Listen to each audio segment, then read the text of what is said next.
Sejam bem-vindos ao Brasil Escola, eu sou o professor Fred de Biologia e hoje a gente vai falar sobre o ciclo da água. Toda aquela parte básica, né, que você já sabe, sobre como ela vai rodar no ambiente, mas também a gente vai trazer à tona alguns assuntos relevantes relacionados ao ciclo da água. Mas antes da gente começar, se você é novo aqui no canal, não se esquece de se inscrever aí e deixar lá também o sininho ativado para você receber as notificações dos nossos vídeos. Preparados? Bora lá! Primeira coisa que você tem que entender sobre o ciclo da água é que ele pode ser dividido em duas partes. Por que duas partes? No meio ambiente, num ecossistema, eu tenho dois fatores, são os fatores bióticos e os fatores abióticos. Fatores bióticos são seres vivos e tudo mais. Os fatores abióticos são compostos inorgânicos, ou seja, por exemplo, a própria água é um composto inorgânico. Então ela pode ter um ciclo sozinha e pode ter um ciclo envolvendo animais. Então se você sabe que o ciclo da água pode ter fatores bióticos e abióticos, isso já é mais do que metade do caminho para você entender o que é o ciclo da água de verdade.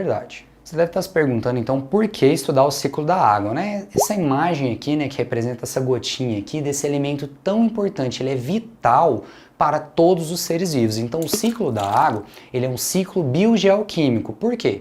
Ele tem a parte que passa, né, pela estrutura geológica da Terra mesmo, você tem toda a estrutura de solo, de infiltração, você tem a questão dos mares, oceanos, lagos, rios, e também passa pela vida, pelos animais. E aí eu puxo o gancho para falar para vocês, o ciclo da água, ele é um dos mais importantes, porque você precisa de água no seu organismo. Para que a gente precisa de água no nosso organismo? Dentro de você, a água ela serve para transportar substâncias, ela serve para termorregulação, para lubrificação, por exemplo, de articulação dos seus olhos, tudo isso é feito com a água. E também está relacionado diretamente com a excreção, você liberar substâncias, tanto pelo ato de micção, que seria a urina, quanto pela sudorese, né, quando você transpira a água. Então a água no organismo ela é extremamente importante, por isso que esse ciclo é, sim, muito importante você estudar. Para a gente continuar o estudo sobre o ciclo da água, você tem que relembrar as mudanças de estado físico. Então vamos começar com a água no estado sólido, ok? As moléculas estão bem juntas, né? A temperatura está baixa. Se você for aumentando a temperatura, né, dando calor para essas moléculas, eu vou passar pelo processo que nós chamamos de fusão, que é do sólido para o líquido, correto?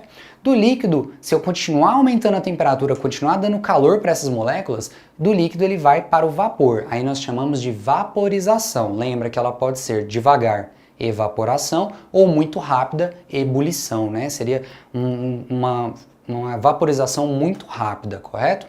Se a gente for diminuindo a temperatura, tirando o calor, do gasoso para o líquido, nós chamamos de condensação. Se a gente tirar mais calor ainda, diminuir mais ainda a temperatura do líquido para o sólido, a gente fala de solidificação. Tem uma passagem direta, né, do sólido direto para o gasoso, que a gente chama de sublimação, mas no caso da natureza é muito difícil esse processo acontecer. Lembra que lá no comecinho da aula eu te falei que eu posso dividir o ciclo da água em duas partes? A primeira parte é o ciclo curto ou pequeno, que é quando só envolve a água. Então só tem mudanças de estado físico. É a água que está no formato líquido se congelando ou descongelando, evaporando e condensando e se tornando precipitação, né, que é a chuva. Então pequeno ciclo só envolve a água.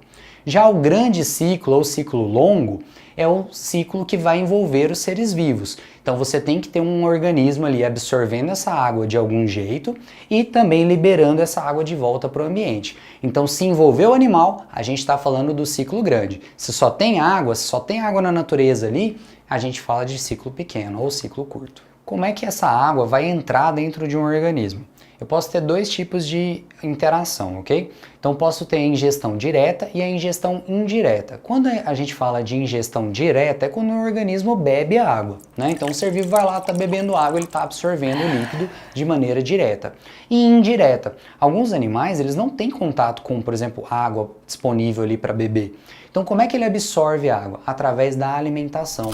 A maioria dos alimentos de todos os seres vivos, heterotróficos no caso, você vai ter um pouco de água. Então quando você está comendo um alimento, por exemplo, né, vamos exagerar, né, uma melancia, basicamente a maior parte da melancia é líquido, então tem água ali. Então a ingestão indireta é através dos alimentos. De toda forma, vai entrar no seu organismo. Como o organismo ele vai devolver essa água para o ambiente, geralmente está relacionado com a sudorese e com a excreção. A sudorese basicamente é a transpiração, quando os seus poros, né, liberam água na forma líquida. Isso vai também estar relacionado com a termorregulação, né? Quando essa gotinha de água está na superfície da pele, ela acaba roubando o calor da pele e para evaporar, isso acaba ajudando a diminuir a sensação térmica, né, em cima da pele. O outro método de eliminação é a excreção. No caso dos humanos, a micção, né, o ato de fazer xixi. A micção quando você libera a quantidade de água em excesso do seu organismo. E essa imagem aqui eu coloquei para vocês ficarem muito espertos com a coloração da sua urina. Por quê?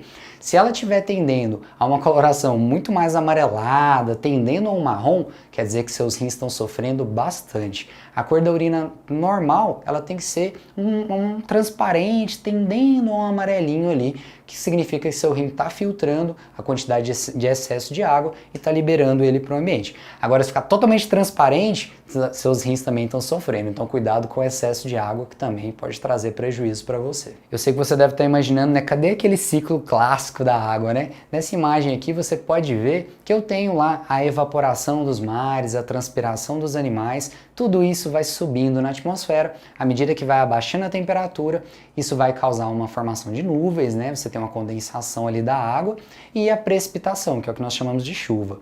Quando a água cai, ela pode se infiltrar no solo. Na cidade não tem como, porque basicamente a gente impermeabilizou a cidade toda com concreto, mas em ambientes naturais ela vai infiltrar no solo, pode reabastecer, por exemplo, lençóis freáticos que dão origem a nascentes de rios, mas na cidade geralmente cai nas galerias pluviais e vão ser levadas para um rio. Ok?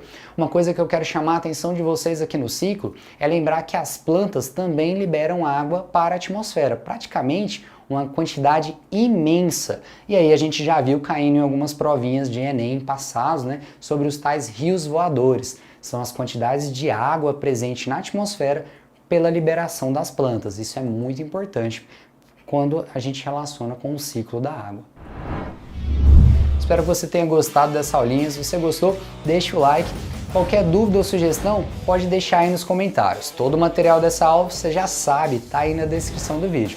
Até a próxima, tchau!